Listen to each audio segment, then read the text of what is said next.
Hello all.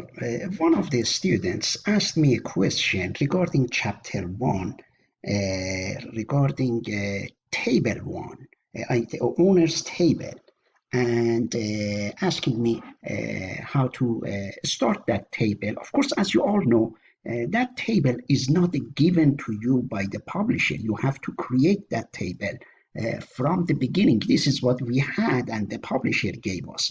Therefore, I have to, if I want to create a new table, here it is. Let's say if I start, for example, from a blank database, and here is a table created here. I can later on change the name of this table to owner's table. Then I can change this name to owners. We are talking about figure, for example, 1 dash maybe 3 or of chapter 1 of Excel. And that is figure, that's correct, figure 1 dash 3. I right click here and I click rename field. And when I look at figure 1-3 of Access 1, Access Module 1, I see that it is changing the name of the field to Owner ID. Here you go, Owner ID. And then on the second one, the second column, I have most likely to change this one to Owner Name, for example. I can click here, and I suppose field 1, I can change it to, for example, first name or anything. And then after that, I like to see that this is written table 1, and I am not happy with this. It has to have the name of owner. Therefore, if I try to change the name here, it will cause a problem. For example, if I don't see rename, if I click rename, it says that the object is open and I cannot change the name of the table here. Therefore, I have to click close the object. What is the object? Object, anything that you see here is like a query, like a form, anything that is open. This is called object. This object is open here.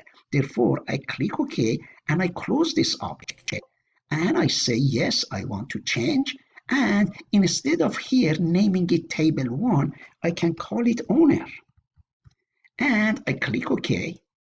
Then here the table owner is being created, and I can add more information. I look at the book, go to figure 1-4, 1-5, and all the way through the chapter, and this table will be created in that format. Also, there was a question by another student regarding one of the assignments at the end of this chapter, and that was about, I think, extend your knowledge. Let me look at that, and it was about extend your knowledge, and it says that open the desktop student template.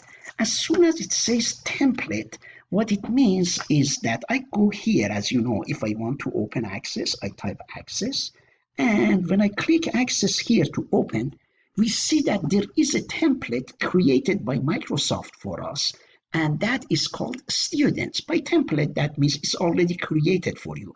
All you have to do is to open it, and as you see, this student database is a template, or whatever we want to call it, is opening up, is loading. And as soon as it loads, you will see that most likely you will see, here you will see tables and whatever information, and you follow the instructions of the book. I'm just waiting for this table to show up, and I am going to post this video in Access 1 Module 1, and also I will, here it is, the table is already open, and we have too many tables here. That's great, too many queries and forms and reports.